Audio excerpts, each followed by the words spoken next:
खबर है में खुश आमदीद। मेरे साथ हैं आरफ हमीद भट्टी साहब, ताहिर मलिक साहब और मैं हूँ सईद काजी। नाज़रीन ने ये कोरोना अब बिलावल भुट्टो साहब को भी जो है वो लाहक हो गया है और फिर भी इसके बावजूद ये क्यों दोहरा मेयार रखा गया है, ख़ुद भी विक्टिम बन रहे हैं, लोगों को भी अब और मरियम साहब ने आज जो प्रेस टॉक इनफॉर्मल की है उसमें कहा है कि जनाब वो तो जल्द से करेंगी, मैं उनकी कुछ आपको स्लाइड भी पढ़ के सुनाऊंगा। इसके साथ साथ अपोजिशन को क्या हुकूमत से मुज़ाकरात के लिए इस्टेब्लिशमेंट की छतरी दरकार है, क्या मसला है। इसके साथ हम देखते हैं कि नैब ने आहद चीमा के खिलाफ 3 साल में कुछ नहीं किया। नैब से पूछते हैं, वो कहते हैं ना कोर्ट्स हैं ना हमारे रेफरेंस तैयार है, मगर कोर्ट का अभी तक जज अपॉइंट हुए नहीं हुए। और बड़ी इंपॉर्टेंट खबर, तकरीबन 25 से 26 करोड़ लोग आज सरतपा एहतजाज हैं मोदी के खिलाफ इंडिया में।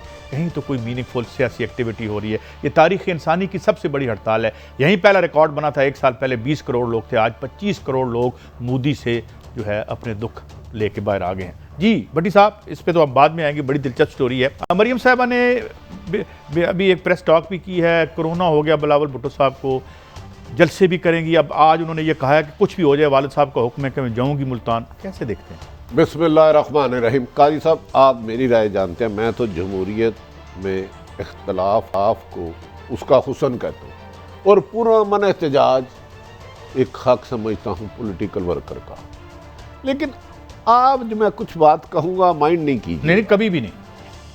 एक तरफ बिलावल भुट्टो साहब को कोरोना हुआ, अल्लाह उनको तंदुरुस्ती सेहत ज़िंदगी दे, पता नहीं एकड़ों में या कई कनालों में होगा जहां वो क्वारंटाइन हो सकते हैं।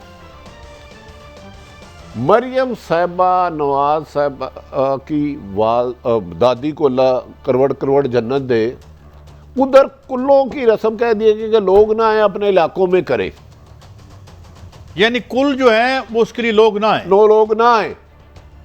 कुल रस्म कुल जो उनकी दादी है, और उनकी दादी कुल्लों और चेलम पे बड़ा यकीन रखती थी, बुजुर्गान दीन को मानने वाली थी। कुल की रस्म आवाम के लिए नहीं है कि ये वो एक यानी डिस्टेंस रखा जाए, इस हवाले से मतलब है कि कोरोना ना फैले, खौफ तो ये है ना यार। लेकिन आपकी पूरी फैमिली बाहर है, आप कहती है अब्बा जी का ये हुक्म है कि मुल्तान के जलसे में जाएं, वहां जो आएंगे हो सकता है कोई रेडीबान हो, कोई क्लर्क हो, कोई बेरोजगार हो, खुदा न खास्ता उसको कोरोना हो जाए, वो तो 100 साल इलाज ही नहीं करा सकता। पाकिस्तान में ना वेंटिलेटर है ना डॉक्टर है, मर जाएगा। तो ये दूसरों के बच्चों को कुर्बानी का बकरा क्यों कहते हैं? मेरा आज एक सवाल का आपको जवाब देना होगा। मलिक साहब की तरफ नहीं आप जा सकते, मैं इधर बैठ जाऊंगा। मलिक साहब की तरफ नहीं। मैं आपने इतने जलसे किए, हुकूमत जलसे जुलूसों से नहीं जाती भी है, तो हमारा तो कोई से इंटरेस्ट नहीं है ना। लेकिन मुझे बताएं, मरियम साहिबा को वाला साहब ये हुक्म देते हैं, उधर कार्गो कर रहे हैं अपनी माँ जिसमें उनकी जान थी, उस मैयत के साथ नहीं आ रहे कि इधर गिरफ्तार हो जाऊंगा। कुल इसलिए नहीं कर रहे कि लोग कोरोना लेके कहीं इनके घर ना आ जाए। तो जलसे जुलूसों में अपने आप को भी तो एंडेंजर कर रही है ना, जिस तरह बिलावल साहब ने अपने आप को एंडेंजर कर लिया। कादी साहब, ये खुदा ना खास्ता अल्लाह इन्हें सेहत दे, मरियम नवाज को तंदुरुस्ती दे, मैं इनकी बात नहीं कर रहा, बिलावल को भी सेहत दे। ये तो कोरोना हो जाए क्वारंटाइन कर सकते हैं, इनके ताजमहल है। एक घर में जहां 7 बंदे, अगर वो 2 बंदे जलसे में आ गए तो क्या पूरे इलाके को कोरोना कराओगे? वो डर जाओ कादी साहब आप भी अल्लाह से। मैं जरा ये मरियम नवाज साहिबा की जो एक तो साफियों से गैर रस्मी गुफ्तगू है और एक ट्वीट है उनकी बिलावल भुट्टो जरदारी साहब की, मैं पहले ये पढ़ता हूँ। मरियम नवाज साहबा ने आज क्या कहा, बड़ी सख्त ज़बान इस्तेमाल की है। इमरान खान पर किसी की नज़र ना पड़ती, अगर शहबाज शरीफ अपने भाई को धोखा दे देते। शहबाज शरीफ ने भाई के लिए बहुत कुर्बानी किया, इसकी मिसाल नहीं मिलती। कभी चचा भतीजी की लड़ाई का कहा जाता है, कभी 2 बयानी का। मेरी दादी आखिरी वक्त में भी कहती रही शहबाज का साथ देना। इमरान खान तो इस काबिल भी नहीं समझते कि लोग उनको इल्ज़ाम दें। इमरान खान अपने सिलेक्टर्स को भी मायूस कर चुके हैं। हमेशा नौकरी नहीं बचाई जाती, नौकरी के बाद भी कुछ होता है, ये एक धमकी लगती है। जब एक्सटेंशन मिलती है तो मसाइल तब शुरू होते हैं। इमरान खान इस मामले में खुशकिस्मत हैं, लोग इल्ज़ाम उनके बड़ों को दे रहे हैं। कोई इमरान खान को बताया कि बैनोई की प्लाट की बातें टीवी पर नहीं की जाती। अगर अदलिया स्टैंड ले ले और आलाकार ना बने, आलाकार बनना छोड़ दे तो ये हालात ना हो। जजेस के इनडायरेक्ट मैसेज मिले हैं वो हुकूमत से तंग हैं, जिनके पैगाम मिले हैं वो एंटी नून लीग जजेस हैं, नवाज शरीफ ने मुझे मुल्तान जैसे में शिरकत की हिदायत की है, जेल में फंगस वाली अद्वियात खाने पर मजबूर थी। अच्छा, इस पे बाद मलिक साहब के पास जाइएगा। वो कहती है एंटी नवाज शरीफ।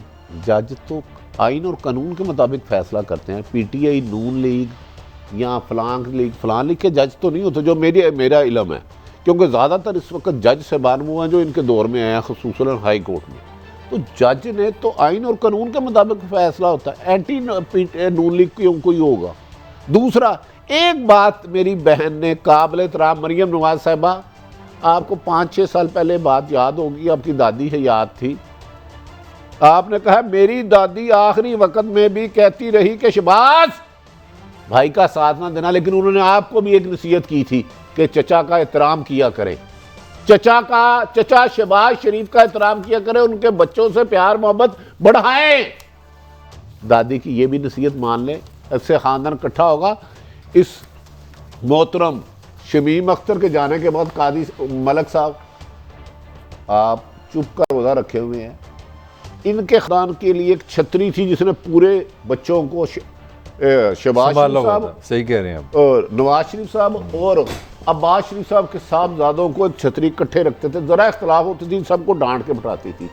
अब छतरी भी गई है। तो मेरा ख्याल है मरियम साहबा की इस गुफ्तगू में मुझे इतना है कि वो दादी की ये नसीहत बता दें कि वो चचा के एहतराम करने का। बड़ी साहब इधर दूसरी तरफ भी देखें ना, फिरदौस आशा कवान साहबा ने जो ट्वीट की है वो ये है कि हुकूमत में होते हुए ज़ाती ऐशों के लिए चार्टर्ड तैयारे इस्तेमाल करने वालों को वालदा दादी के जस्ते खाकी को कार्गो करने से शर्म आती है।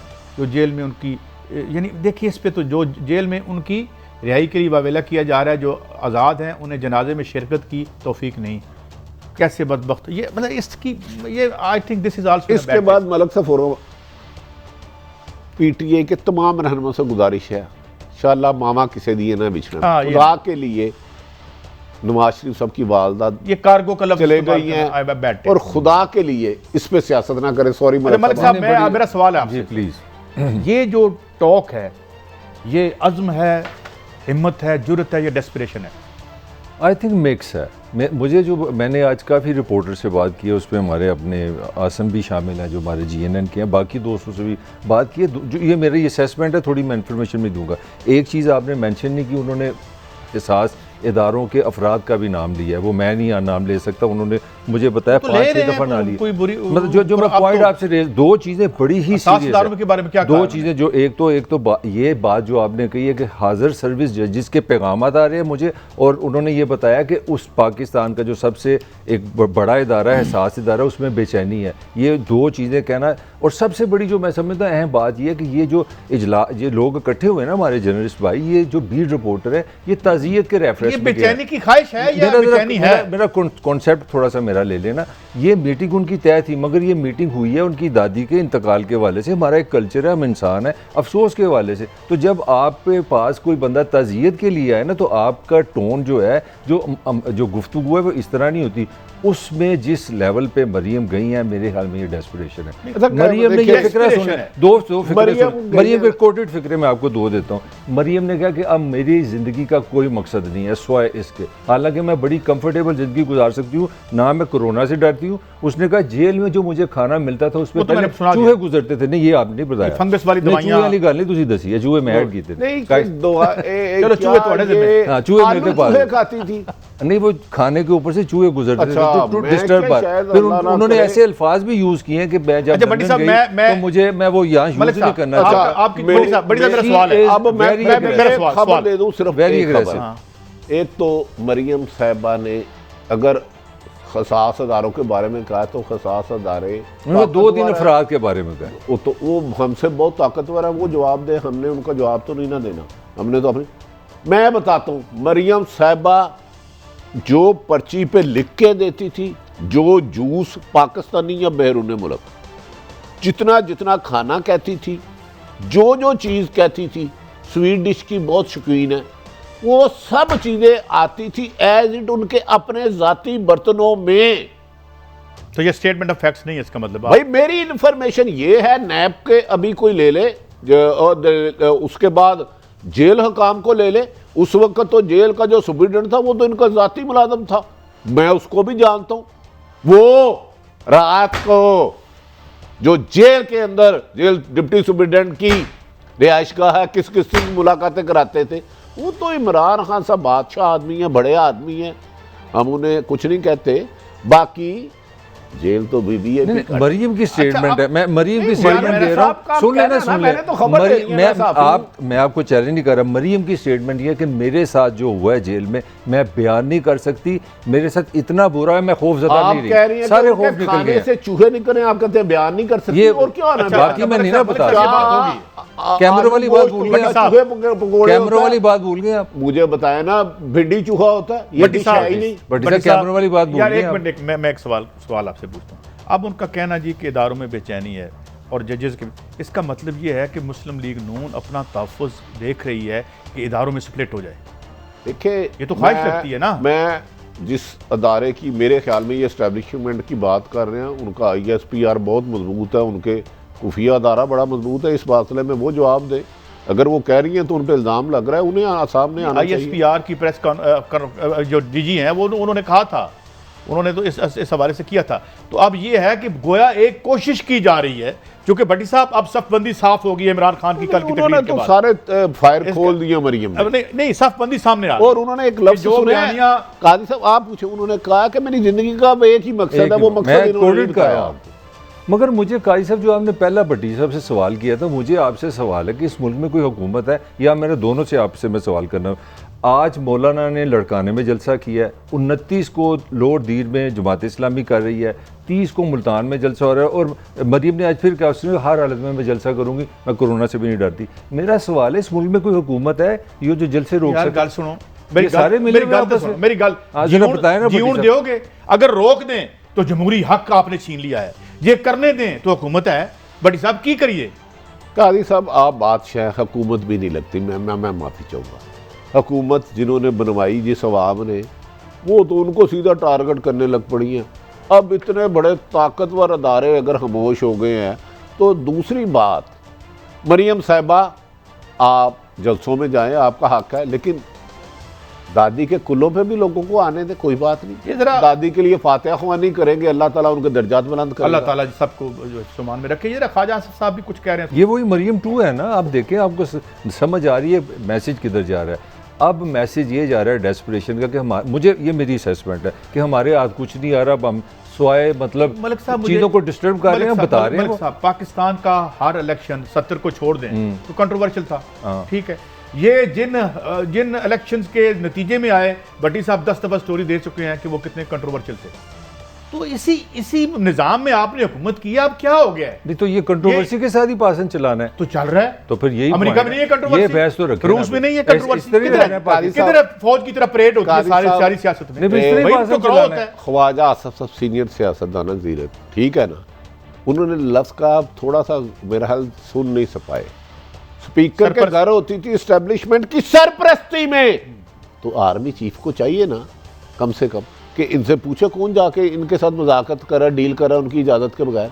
इस्टेब्लिशमेंट का ये काम तो नहीं है कि एक बंदों पे मुजरम है, नवाज शरीफ को सज़ा हुई है, इनके केस चल रहे हैं, तो कम से कम आर्मी चीफ कमर जवेद बाजवा साहब को चाहिए कि पता करें कि इस्टेब्लिशमेंट का कौन सा विंग उनकी इजाज़त के बगैर, अगर उनकी इजाज़त के बगैर जा रहा है तो करा, इसके हकायक आने चाहिए। तो सादा है। और देखिए, फौज मुल्क की सलामती का दायरा है, उसे हैं? टारगेट किया जा रहा है, इसको या सफाई दे या कहें जी हाँ हम करा रहे हैं। एस्टैब्लिशमेंट से क्या मांग रहे हैं? अच्छा भट्टी साहब, क्या तय करना है कि कितनी हाउसिंग सोसाइटियां कौन बनाए, तो ठेके किधर जाने हैं, बाहर की प्रॉपर्टी में किसका कितना हिस्सा होगा, की तय करना? अच्छा काजी साहब, मुझे 1 मिनट आपने देना है। आइन पार्लियामेंट सुप्रीम है, आइन सुप्रीम है, मुझे बता दे बज़ाहिर जिसको वो कह रहे हैं, अगर मुझे गलती लगी है, अदलिया और फौज का काम क्या है? इनके साथ बैठे, उनका काम सरहदों की हिफाजत करना है, अंदरूनी और बैरूनी साजिशों का मुकाबला करना है, उनको जवाबदेह होना, जिसकी वजह से आपका तहफ़्फ़ुज़ है।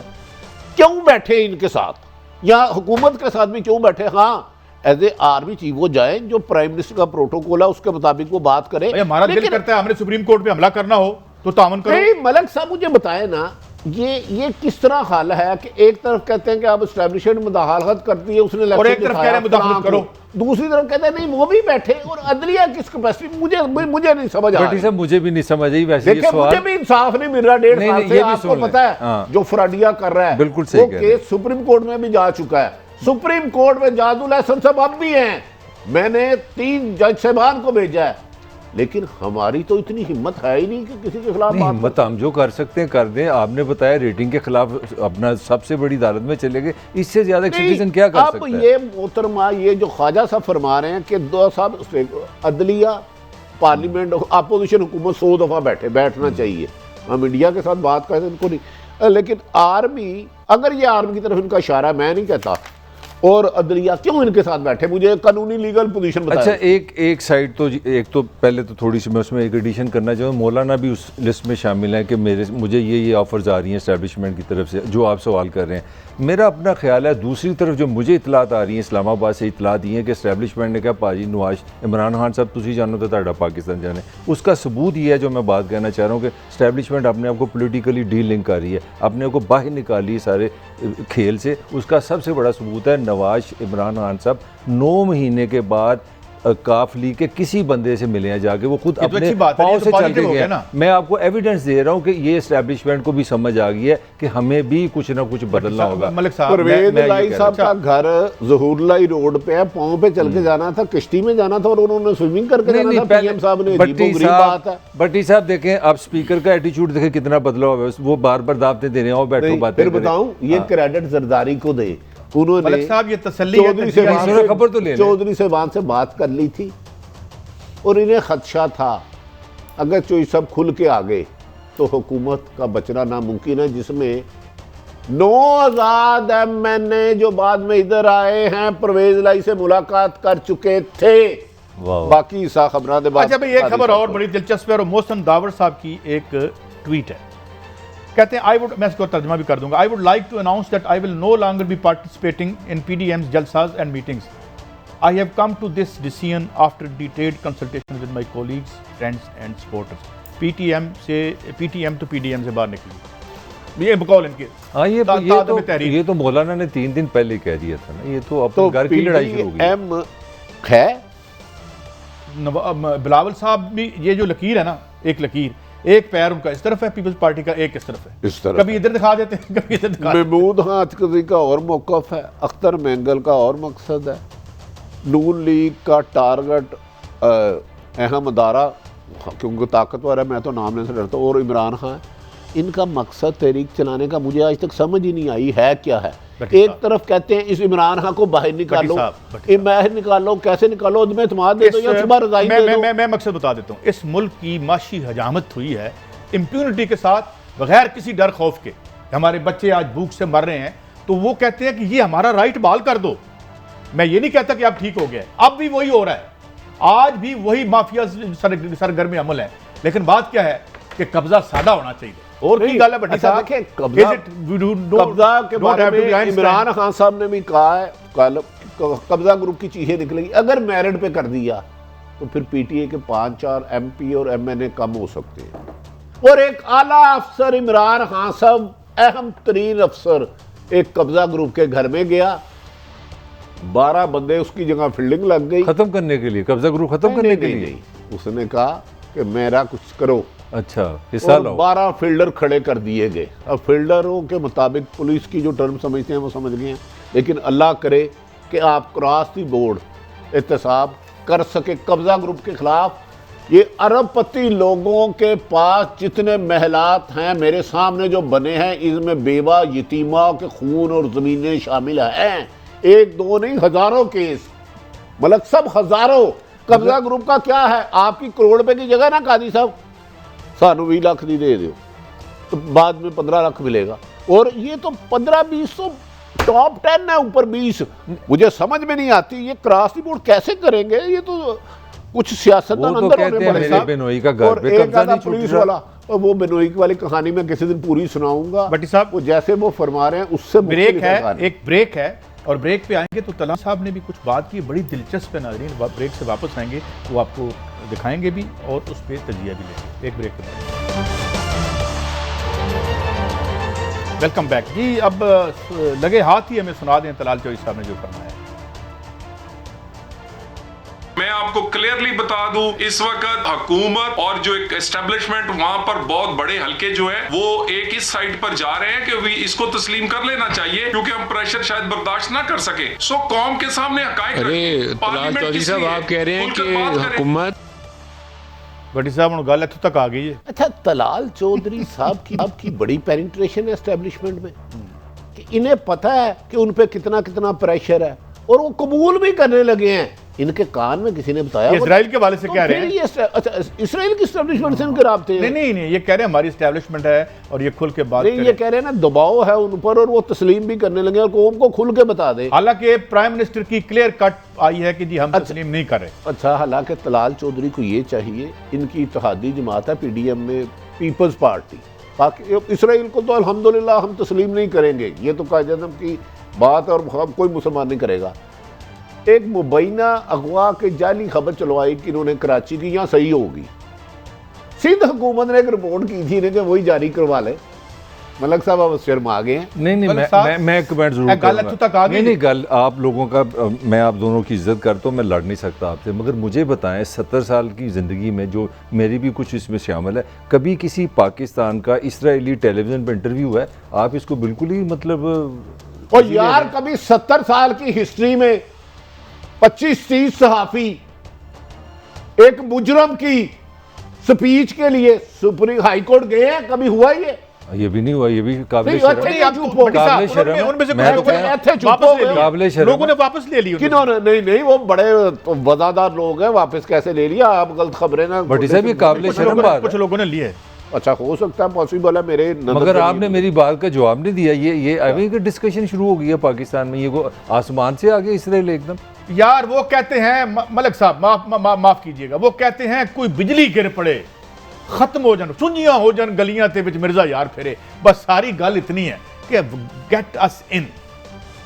और अब IMF पे आते हैं। जी हाँ, हम बड़ी देर से भट्टी साहब एक बात करते थे और मैं नहीं करता, डॉक्टर कैसर बंगाली, डॉक्टर क्या नाम है उनका, जैदी, अकबर अली जैदी, और आज डॉक्टर इशफाक हसन भी ये बात कर रहे हैं जो हम यहाँ करते रहे हैं कि जनाब IMF जो है वो माशी प्रोग्राम नहीं है, सियासी प्रोग्राम है और वो आपके पाँव में बेड़ियां डालने का है। और ये बात आज इशफाक हसन ने 2 बड़े टीवी चैनल पे आके कही, जो बात जो है यहाँ करना एक टबू समझा जाता था। उधर से वकार मसूद साहब सुना है, जो कि सुना है कि IMF के बड़े वफादार हैं। नहीं, मैं आपको खबर बड़े वफादार हैं, मैं आपको खबर दे देता हूं, शेख से भी ज्यादा ना बड़ा सख्त मुकाबला है। मैं आपको खबर दे रहा हूँ, उनकी ये कैटेगोरिकली स्टेटमेंट है कि IMF की पाकिस्तान को जरूरत है। ये वो आपके साबिक सेक्रेटरी खजाना है और इमरान खान साहब उनको उठा के वापस लाए हैं। की स्टेटमेंट मैं ये मैं आपको स्टेटमेंट दे रहा हूँ। कहा कि तकरीबन 22 या 23 मुल्क हैं जो IMF के इस तरह हमारी तरफ प्रोग्राम में है, एक मुल्क भी ऐसा नहीं है जो बर्बाद ना हुआ। और ये जो वाशिंगटन कंसेंसस के खिलाफ पहली दफा यहाँ का मेन स्ट्रीम इंडिपेंडेंट इकोनॉमिस्ट बात कर रहा है, जो ये प्राइवेटाइजेशन और ये स्टेट को विदड्रॉ करो, एसेट जो है उनकी लूट सेल लगा दो। आसान जुबान में बात करें ना, इसका हल क्या है? इकोनॉमी से वतन है और क्या भी सही रहे हैं, तो हुकूमत क्या बिल्कुल इस हकायक से चश्मपोशी कर रही है या जानबूझ के IMF से बात के मुताबिक हुकूमत से कोई कमीशन माफी है या कोई और मजबूरी है? फिर वजह क्या है? कुछ मजबूरी है, मैं बताता हूँ। इनके अंदर ये अब मान गए हैं कि ये इकोनॉमिक हिटमैन है, ये तो मतलब आगे मेन लोग। बात ये है कि जो यहाँ की रूलिंग इशराफिया है उसके बहुत सारे मफादात वैसे वाबस्ता थे और हैं, लेकिन और सिद्धी को खुली उन्होंने प्रॉपर्टी अमेरिका के दीगर मालिक में है, आसान जुबान से इस्तेमाल करें। लेकिन मैं मेरी तरह कोई रेडी वाला भी देख रहा है, हमने तो उनकी जुबान में बात कर। भट्टी साहब, मैंने ये कहा कि आपके पाँव में बेड़ियां डाल के आगे फेंकना ताकि आप अशफाक हसन साहब की बात से मुतफिक है कि उनकी तजवीज़ में वेट उनकी है। बात से बहुत उन्होंने वो वाहिद आदमी थे कि जब इमरान खान ने इकोनॉमिस्ट को बुलाया कि IMF की तरफ जाएं या ना जाएं, इशफाक हसन ने लिखा भी था उन्होंने और कहा भी था कि खान साहब ये खुदकुशी, ये माशी खुदकुशी के मुतरादिफ। तो इमरान खान साहब, आप यकीनन अशफाक हसन साहब की बात को वेट देते हैं, तो माशी खुदकशी पूरे मुल्क की ना होने दें, इस पर गौर करें अगर ये हो। नहीं भट्टी साहब, एक इमरान खान थे अपोजिशन कैड, शायद आप उनको जानते हो, उन्होंने कहा था मैं खुदकशी कर लूँगा, IMF के पास नहीं जाऊँगा। अब मैं थोड़ी सी एक छोटी सी आपको इन्फॉर्मेशन देने लगा हूँ कि 2 साल में आपने जो पाकिस्तान की ज़राअत के साथ किया है, ये जो IMF से $6 बिलियन के लिए तल्ले मिन्नत कर रहे हैं, ऑफिशियली आपको स्टेटमेंट देने लगा हूँ, $7 अरब, $7 बिलियन आपने कपास से बेड़ागर कर दिया। ये शुगर की डेवलपमेंट करके और कपास का कीड़ा लग गया, $7 अरब का हमारा नुकसान हो गया पाकिस्तान का। ये आपकी ये आपकी मिलने शहबाज शरीफ साहब की वहां कौन चलो, लेके गया? शहबाज शरीफ तो दूसरी लाहौर बात है, हाई मैं 2 कोर्ट साल का बता रहा हूं। डिसीजन है। भट्टी साहब 7 अरब का नुकसान हो गया, सर, 6 अरब के लिए सर, से तल्ले कर रहे हैं। जिम्मेदार कौन है? मुझे ये तो हुकूमत- बताएं उस जिम्मेदार जस्टिस आयशा ये मलिक साहब सुने इमरान हुकूमत सर, जस्टिस आयशा मलिक जो हैं लाहौर हाई कोर्ट की मोहतरमा, उनका फैसला मौजूद है और जिसपे ये अभी तक ये कंटेम्प्ट ऑफ कोर्ट में है। वहाँ जाके इन्होंने कपास की पैदावार बंद करवाई, जिनके बचाव के लिए जनाब हम सरगर्म है इतने ज़्यादा। वहाँ जाके कपास को ख़त्म करके गन्ना लेके गन्ना, और उन्होंने कहा कि रीलोकेट करो, अभी तक नहीं अच्छा किया। कायद साहब, आपकी बात वेट है, इसमें कोर्ट भी है, तो फिर मौजूदा हुकूमत रोक ले। अब सोई हुई है, वो तो सोई हुई है। अब तो कायद साहब, वो सोई हुई है। नून लीग की हुकूमत जाए नहीं ना है ना। कंटेम्प्ट में। देखिए यार आज तो आज मलिक भी चले मेरा भी उतना है जितना वज़ीर आज़म संगम का, जितना अपोजिशन का। पाकिस्तान है तो हम सब हैं। अच्छा आगे सुन लें, ओमनी ग्रुप के पास बेशुमार ये शुगर इंडस्ट्री है उनके पास सिंध से, जिसमें जरदारी साहब का भी नाम है।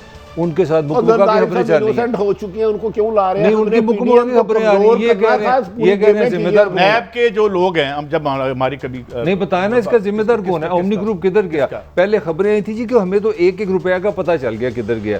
ना वो जरदारी साहब भी बाहर हैं, फरियाल साहब भी बाहर हैं, पहले बिलावल का भी नाम आया, वो भी साहब खत्म, और ओमनी ग्रुप से बुकू का भी खबरें आनी शुरू हो गई। बहुत बड़ी नायल है मलिक साहब। हमारी कोई लॉयल्टी नहीं है किसी हुकूमत से। जहाँ वो नायल है हम कहेंगे नायल है। और ये आहद चीमा को क्यों इन्होंने ओपन एंड शट केस था, और वो कहते क्या हैं? वो कहते हैं जनाब हम केस रेफरेंस बना के बैठे रहते हैं, जज ही अवेलेबल। मेरे अब कायद साहब 2 मिनट, अगर ओपन एंड शट है, 3 साल हो गए उस आदमी को जेल में, ये देखें कोई हमारा अजीज हो, ज्यादती 3 है। साल यहाँ साबित करे तो ये कम से कम बेल है। आहद बेल होगी, चीमा का बेल ये होगी, कसूर है बेल कि होगी। उसके लिए डील करने वाला कोई नहीं है। उसके लिए 2 लाख का मजमा ला के कोरोना में जुलूस निकालने वाला भट्टी कोई नहीं है। साहब, इसका मैं क्या अगर वो कहूं? मुल्ज़म मुझे है, बताएं, ऑडिटर देखिए, जनरल आहद ऑफ चीमा के साथ मैं समझ रहा हूं ज्यादती हो रही। ऑडिटर जनरल ऑफ पाकिस्तान साहब का मेरे साथ लाइन पे आया, उन्होंने कहा कि किस कानून के तहत 14 लाख रुपया ये लेते रहे हैं। एक तरफ तो आप ब्यूरोक्रेट हैं, सरकारी मुलाजिम है, कौन सा इनाम शहबाज शरीफ साहब देते रहे? नहीं तो 26 कंपनियां थी, तो छोड़ दे काम। नहीं 26 कंपनियां थी, तो हाँ? किसी एक को पकड़ा आपने, आपकी इस नहीं पकड़ा। हुकूमत ने और, और एक पानी की कंपनी के आके सेक्रेटरी कहते हैं जी 3 बिलियन खर्च हो चुका है, पानी का एक कतरा साफ नहीं आया, उसको भी आपने नहीं छोड़ दिया। यार तो खर्च इसी में हो गया ना कि उनके अपने जाती बैंक अकाउंट में चले गया, उधर शॉपिंग कर ली उन्होंने, कोई प्लाजा प्लूजा ले लिया बैरून मुल्क, कोई बिल्कुल ले लिए। देखिए, ये हम समझ छोटा रहे सा हैं, आर्गूमेंट है। 3 मिलियन इनके लिए खर्च कर मैं रहे हैं। वकील नहीं हूँ ना माहिर नहीं हूँ। आप बताएं, जो नैब जमानत को डिफेंड नहीं कर सकी, आज वो जमानत पे गिव अप कर दिया ना, आखिर पे तो केस क्या लड़ेगी? और इसका जो सबसे बड़ा, आप तो मेरे से ज़्यादा पंजाब को समझते हैं, ब्यूरोक्रेसी को, कोई पंजाब का अफसर काम करने को तैयार है इस वाक़े के बाद? मलिक साहब, इस तरह 3 साल मलिक साहब, एक बहुत बड़ी खबर मिस हो जाएगी जी प्लीज़। जहां एक तरफ आज हम IMF की बात कर रहे हैं, इसी IMF की पॉलिसीज के हम अगले सेगमेंट में मैं एक बात छोटा करेंगे। सा आपको इन्फॉर्मेशन दे दूं, खान साहब ने थोड़ी सी मोहब्बत का इजहार किया कि पाकिस्तान की ना बिजली आप महंगी ना करें, सिर्फ वो मोहब्बत के लिए जो 470 अरब रुपए पड़ गए मजीद सर्कुलर डेट के। Thank you IMF। अच्छा, ये आपको छोड़ना किसी ने नहीं है, ये मैं बता दूं आपको। ये आज इशफाक हसन साहब ने, डॉक्टर इशफाक हसन साहब ने आज ये बताया है कि सबसे पहले IMF जब आपको प्रोग्राम देता है तो कहते हैं यूटिलिटीज महंगी करो, सबसे पहले जब। बिजली, गैस, और वो क्या कह रहे थे? खाकान अब्बासी साहब ने कहा था ये तो बड़े नालायक हैं, ये तो लेट हो गए जाने के लिए। जब टामक टोइयां मार रहे थे, ग्रुपिंग इन द डार्क कर रही थी ना PTI कि जनाब क्या करें, जाएं ना जाएं, अजीब फंसा के गए थे इनको, तो उस वक्त खाकान अब्बासी साहब कह रहे हम तो फौरन जाएंगे क्योंकि ये लोग शामिल हैं हमें गुलाम बनाने में। और अफसोस ये होता है कि इन्होंने भी रजिस्ट नहीं किया। अगर आज रजिस्ट करना शुरू करें, यहाँ से टैक्स इकट्ठा करें, चोरों को पकड़ के पैसे इनसे लें, अपने अलायंसेस चेंज करें, जैसे लग रहा है कि रशिया और चाइना की तरफ, उनसे कहें हमारी जान छुड़ाएं, इस डेट प्रिजन से हमें निकालें, तो हम जी पड़ेंगे। साहब मैं आपको IMF का नुमाइंदा नहीं, मगर मुझे बताया आपने फर्नेस आयल से बिजली बना के जो 122 अरब का मुझे टीका लगाया, उसका कौन? मैं बताता हूँ What is this? मैं बताता हूँ। आपकी बहुत प्यारी जमहूरियत ने 1994 में जमहूरियत? जरदारी साहब ने ये मुआहदे किए थे। जमहूरियत पे आपकी जमहूरियत का हुस्न है वो गलत है तो आज कैंसिल कर दो। काजी तो ये साहब भी ने जमहूरियत है मैंने ना? गलती की है तो आप भट्टी ठीक कर साहब, लें। ये भी जमहूरियत है। गलती है कि ताहिर मलक करे तो गलती है, मैं करूं तो भट्टी ठीक है। साहब, तो ये बाबर खुदा साहब का का बता दें वास्ता क्या इस प्रोफेशन कल्चर को दफन कर दो, साहब, इंतकाम के भट्टी साहब, कल्चर को दफन कर दे। उधर उस वक्त जमहूरियत का हुस्न था कि 2 नंबर मुआहदे किए। आज जमहूरियत का हुस्न है कि इनको प्रोटेक्ट करें नदीम बाबर साहब। नदीम बाबर ठीक करेगा? बाबर को कादी सईद ताहिर मलक ने नहीं, इमरान खान साहब मौजूदा ने वज़ीर तो उन्हें कहें कि नजरसानी करे। कल हमारे एक दोस्त है शाहजेब, उन्होंने उड़ा के रख दिया नदीम एक बाबर ब्रेक को। है, एक ब्रेक है। बहुत कुछ बुरा हो रहा दुनिया में, मगर हमारे हमसाये में एक बहुत अच्छा काम हो रहा है। यहाँ जाली लड़ाइयाँ, जाली मूवमेंट, जाली बयानियाँ। वहाँ असली बयानिया क्या है। आज 25 करोड़ लोग मोदी के खिलाफ सरतपा एहतजाज है इस वक्त, राइट जब मैं आपसे बात करूँ। आपकी खबर देते हैं जब आप वापस आएँ। वेलकम बैक नाज़रीन, हम आपको बता रहे थे कि एक हिंदुस्तान की ट्रेड यूनियन का एक अलायंस और इत्तेहाद बनाया जिसका नाम है centre of Indian trade unions. उनके मुताबिक आज और इस वक्त और ख़बर एक और भी आ रही, 26 करोड़ लोग भट्टी साहब सड़कों पर हैं, एहतजाज कर रहे हैं और क्या मांग रहे हैं। कहते हैं इंसाफ दो हमें, माशी मुसावात दो हमें, न्यू और ये जो IMF की और न्यू लिबरल पॉलिसियाँ इनको बंद करो। और ताज़ा तरीन खबर ये है कि वहाँ पे झगड़े शुरू हो गए हैं और आप देख रहे हैं कि नाज़रीन आप अपनी स्क्रीनों पर देखें कि वो कह रहे हैं कि हम दिल्ली जा रहे हैं। ये होते हैं धरने भट्टी साहब ये लड़ाई NRO लेने के लिए नहीं, अरबों खरबों का लूटा हुआ माल नहीं, ये अवाम की लड़ाई है अपने बुनियादी हकूक। मैं इंतज़ार हूँ, मुंतज़र हूँ उस वक़्त का जिस वक़्त मेरे समेत 20 करोड़ अवाम, ये लुटेरे जो हमारे ऊपर मुसल्लत रहे हैं मुख्तलिफ शक्लों में, इनसे अपने हकूक लेने के लिए आते हैं। वो तरीक कामयाब होगी जिसमें आप भी होंगे, मैं भी होगा, A भी होगा, C भी होगा, मजदूर भी होगा, किसान भी होगा, क्लर्क भी होगा, डॉक्टर भी होगा, हर तबका फिक्र का ताजर भी होगा। एक और ट्रांसपेरेंसी इंटरनेशनल की मलिक साहब रिपोर्ट आई है कि एशिया का जो करप्ट तरीन मुल्क जो है वो इंडिया है, ये कहा गया है। अब सवाल ये है कि एक और बड़ा दिलचस्प पहलू है इसका। पिछली दफ़ा जब ये हुई थी तो तमाम पार्टीज़ ने आके ट्रेड यूनियन के लीडरों को कहा था कि आप हड़ताल पे ना जाएं, ठीक है। और जब ये कानून पास हुआ, जिस कानून के खिलाफ ये है, जो मजदूरों के खिलाफ और किसानों के खिलाफ हुआ है, तो पहले तो पास करा दिया, बाद में मोदी ने कहा कि यार लोगों को समझाओ ये बड़े तुम्हारे हक में हैं। उधर जब वो गए नुमाइंदे उनके मेंबर पार्लियामेंट, उनको जूते पड़े वहाँ आवाम से, वो भागे, उनका भाई हम तो इसके साथ नहीं है। असल बात यह है कि पॉलिटिकल पार्टीज में से CPI और CPIM के अलावा वो कहते हैं हम किसी पार्टी पर हमारा कोई इत्मीनाद नहीं है, हम किसी पार्टी के साथ नहीं है। ये सियासी पार्टियों का वहाँ पे हाल हो। साहब एक रीज़न है, दुनिया की जो सबसे बड़ी आपने आपको जमहूरियत कहती है, थोड़ी सी इन्फॉर्मेशन मैं आपसे शेयर करूँ। दुनिया में सबसे ज़्यादा गरीब आबादी एक मुल्क में, वो इंडिया के अंदर है। दुनिया में सबसे ज़्यादा बिजली से महरूम आबादी की तादाद इंडिया के अंदर है। दुनिया में सबसे ज़्यादा बच्चे जो स्कूल नहीं जाते वो इंडिया के। शाइनिंग इंडिया किधर है? वो वही मैं कह रहा हूँ, मैं समझ रहा हूँ, भट्टी साहब से 500% अग्री करूंगा। ये है दुनिया में इन्होंने भारत की खूबी छोड़ी। दुनिया में सबसे बड़ा दहशतगर्द भारत और मोदी है। भट्टी साहब एक बड़ी अहम बात याद दिला दी। उन्होंने कहा कि ये जितनी ये राष्ट्रीय सेवक सिंह और ये जो इनकी मिलिटेंट तंजीमें हैं, और ये हकीकत है कि ये हमेशा फंडामेंटलिस्ट तंजीमें मजदूरों के हकूक़ को कुचलने के लिए बनाई गई थी। ये जो इंडिया में पाँच है ना जिनके ऊपर अम्ब्रेला BJP का है, बेसिकली ये इनके खिलाफ थी। और ये तबका आज फिर कोई सोशल डिस्टेंसिंग नहीं है। उन्होंने कहा और पेट में हमारे खाली पेट है, कोरोना से मरे। यही अवामी मूवमेंट होती है मलक काजी साहब। अर्ज ये है वही मूवमेंट जो जिसका मकसद हो कि हमें बुनियादी हकूक दो। इधर मूवमेंट क्या चल रही है, मुझे गिरफ्तार ना करो, मुझसे लूटा हुआ पैसा ले लो, मेरे मुकदमात खत्म कर दो, मुझे हुकूमत भी दे दो। तो ये अवाम में नहीं इसको कहेंगे, इसे कहेंगे महसूस तबके के मुफादात के तहफ़्फ़ुज़ के लिए कुछ लोग बाहर आ रहे हैं। भट्टी साहब जब ये इस तरह की सियासत होगी, पॉजिटिव सियासत होगी, तो मेरे ख्याल में फिर ही मसाइल हल हो सकते हैं। वरना हम तो यही करेंगे कि मुझे क्यों निकाला, अरे भैया आपको रखा क्यों था, जिन्होंने रखा था उन्होंने निकाल दिया, तो मैं क्या करूं अब आपके लिए। ये देखें। और वहाँ पे भट्टी साहब ये खबरें ये आ रही हैं कि लोग इतने डेस्परेट हैं कि उन्हें ट्रेनें रोक दी हैं। उन्होंने ये देखें, आप देख रहे हैं कि उन्होंने पटरी। साहब ये मुझे लगता है भारत अपनी तबाही की तरफ नहीं जा रहा है। इतनी बड़ी तादाद में लोगों को आना, मोदी पर अदम एतमाद, और ये भारत की तबाही की तरफ कदम तो नहीं चल रहा। मैं आज आपको एक खबर देता हूँ भट्टी साहब, जरा सुनिएगा। इस कोरोना के जो मुकेश अंबानी साहब हैं, 1 घंटे में उनकी दौलत में सिर्फ 90 करोड़ का इजाफा होता है। नीचे तो आपने खबर सुना दी। ये पाकिस्तान का डबल करें, ये 1 अरब 80 लाख बनेगा। ये इंडिया का रुपया जो है ना हमारे 2 के बराबर है। ये 80 करोड़ नहीं है, ये 2 अरब बनते हैं। ये नाजरीन ये एक मूवमेंट हमने दिखाई, और हम क्या दिखा रहे हैं और हम किस बात पे लड़ रहे हैं और हमारे असल मसाइल क्या है। हमें असल मसाइल की तरफ आना होगा। इजाज़त, अगले हफ्ते फिर मिलेंगे। अल्लाह हाफिज़।